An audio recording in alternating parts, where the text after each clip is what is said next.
skoro wiemy, co to jest uwaga, wiemy, jak ją wykorzystać, a w ogóle, który fragment ci się najbardziej podoba? Bo wiem, że jeden... Było ich dużo, natomiast tak. wydaje mi się, że jednym z fajniejszych oczywiście był ten dotyczący triggerów, które mogą wyzwalać tę uwagę. I to jest pytanie, które mielibyśmy też do was, żebyście podzielili się na czacie.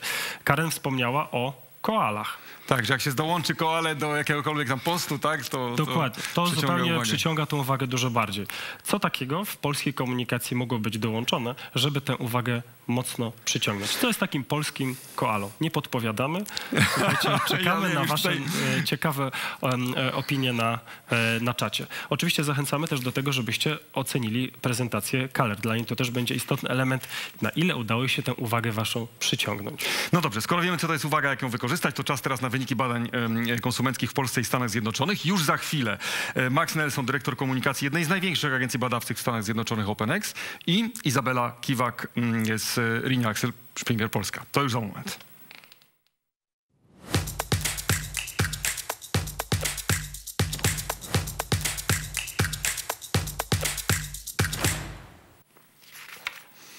Hello Max, do you hear us?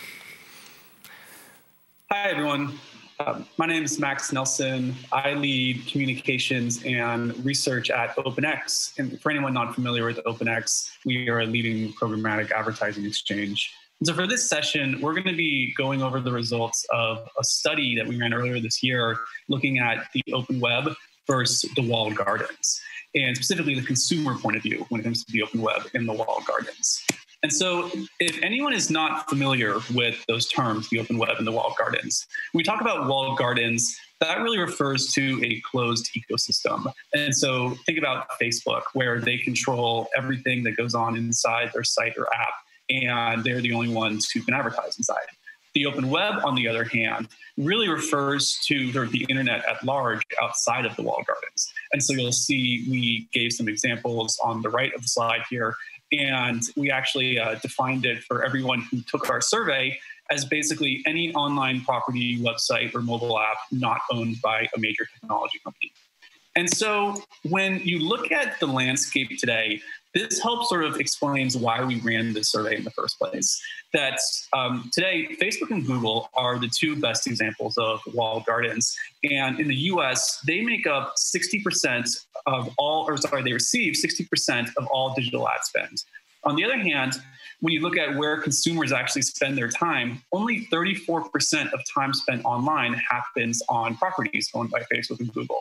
So clearly there's a pretty big disconnect here. And then additionally, when you look at growth over the past 8 years, the US ad market has grown 3.5x, so fairly healthy growth.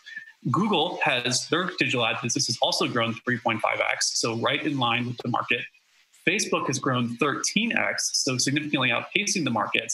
Yet you look at a company like the New York Times, which is really one of the best examples of an open web publisher in the US, just in terms of the site traffic they have, sort of their credibility and trust with consumers.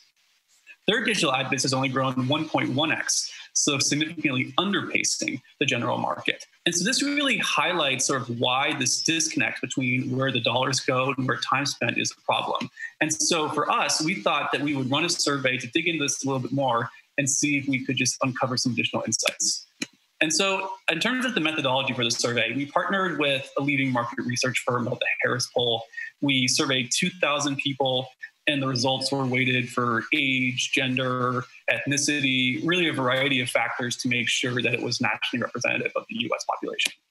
And so in terms of what I'm going to cover today, really three things. So number one, media consumption habits. So I mentioned that only about 34% of consumer time spent happens with the walled gardens. We're going to dig into that a little bit more. Second, consumer sentiment in state of mind. And so it's not just that people are spending time on the walled gardens versus the open web, it's also how they're spending their time and what their really what their mindset is as they're spending that time.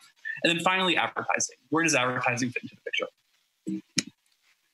So we'll start with media consumption. So the open web compared to the walled gardens has more browsing sessions per day and significantly longer sessions. So when you look at sort of sessions over an hour, The open web is significantly higher than the walled gardens, where in many cases, the walled gardens you see have sessions less than 10 minutes. So short kind of snackable digital media sessions. And so again, just two sort of different ways that people use the open web versus the walled gardens. Also, we thought it'd be interesting to not just look at where we are today, but also trend information. So how has this changed over the past 12 months, and what do we expect over the next 12 months? And so in terms of the past 12 months, the open web, 37% of people say they've increased their open web usage, while only 8% say they've decreased it. With Facebook, on the other hand, 26% said they've increased it. So also, pretty healthy growth. Yet 31% of people said they've decreased their Facebook usage. So more people say they've decreased their Facebook usage over the past 12 months than have increased it. Over the next 12 months, sort of the same story. More people plan to decrease their use of Facebook than increase it. Well, with the open web, significantly more people plan to increase their usage. And so one of the things we thought would be interesting too is for people that said they are decreasing their usage, why are they decreasing it? And so we actually asked that. And so for the open web, of the people that said they were planning to decrease their usage in the next 12 months, the main reason was that they were just trying to use their devices less in general. So it wasn't really about the open web per se, but really just about reducing all digital media usage. With Facebook, on the other hand, of the people that said they were planning to decrease their Facebook usage over the next 12 months, the number one reason, 61% of people said this, was that the content today is less relevant to them than it's been in the past. And so thinking about content, again, this is a point where the open web really shines, that people recognize that the open web has fantastic content. So another question we asked is, do you trust articles you see on the open web more than what you see or see links to on Facebook, Instagram, or YouTube? 74% of people said yes.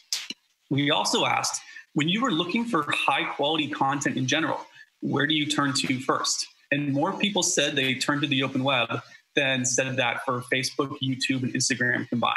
And so again, what this really shows is that the open web has tremendous content and consumers recognize that.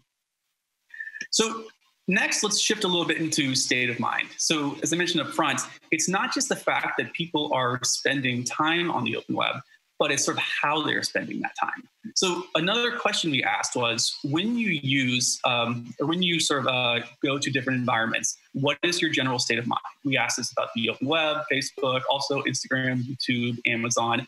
For this slide, we're only going to show the results of the open web and Facebook.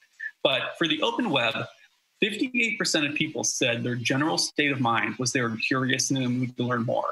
Only 24% said this about Facebook. Another answer that we allowed people to choose was, I'm zoning out and not paying attention. 25% of people on Facebook said that this was their general state of mind. And so just to kind of reiterate, 1/4 of people who are using Facebook say that their general state of mind is they're zoning out and not paying attention. And more people say they are zoning out on Facebook than said they were curious and in a mood to learn more. And so for marketers, I think this is very telling that you want to make sure that when you are choosing where to advertise, that the environment is conducive to a good advertising experience. And the mindset of a consumer who is seeing your ads plays a big part in that. The other thing we thought would be interesting to look at was, where do people turn to first for specific actions? And so we asked a variety of different sort of scenarios and said, where do you turn to first? And so if you look at the far right of the slide, these are areas where the open web thrives. And so we asked, if you are looking for information on a business, where do you turn to first? 84% said the open web. If we said, are you looking for products to buy, where do you turn to first? 81% said the open web. With the walled gardens, on the other hand, they definitely do provide value, but people just count on the walled gardens for sort of different things. And so when people are looking for updates on family and friends, 71% turn to Facebook. I think this is no surprise if many of us think about how we use Facebook ourselves. How-to information, 64% turn to YouTube first. And so again, I think what's interesting here is that we're not saying that there's no use for the walled gardens, but as a marketer, you really want to think about sort of how are people, when people are, I guess, how are people using the open web? How are they using the walled gardens? And what is the mindset that is going to lead to the best possible advertising experience? And so then going into advertising, we really asked two questions. We said, where are you most likely to find advertisements that are relevant to you? And where are you most likely to find the most impactful ads? For both of these questions, the open web finished first. I personally thought this was pretty interesting because when it comes to content, I don't think it's necessarily a surprise that the open web was ranked as having great content. I think that's something we all know. But the fact that people also think that the open web has the best advertising experience is really quite interesting and really just highlights the opportunity for marketers. And so just to wrap up, 4 key takeaways. So first, don't sacrifice scale. That the eyeballs are with the open web, and we think that's important. Second, state of mind matters. That again, it's not just the fact that people are spending time on the open web, but it's how they are spending that time. What are they looking to do when they go to the open web? What is their state of mind? And what's going to lead to the best possible advertising experience? Third, it's the open web is trusted. It's considered high quality. If you are a brand and you're thinking about where you want to align your brand and what kind of content you want to be associated with, the trust that's built into the open web is really important. And then finally, as we just spoke about, consumers actually already prefer open web ads. And so as a final parting thought, I just want to call out that this is not a zero-sum game, that all of the stats I just ran through really highlight the opportunity with the open web. But this is not to say that the walled gardens don't provide value. They definitely do. I think what's important, though, is that the open web provides value in unique ways and in many ways is underutilized. And so really, I think the key takeaway that we want everyone to get from the stats are just you should be really be thinking about where the open web fits into your media mix and really how you can just capitalize on all the great things the open web has to offer. All right, so thanks everyone. Next, Isabella will be sharing results from the Polish market as we actually ran the same study in a different market and we'll be looking at the similarities and the differences.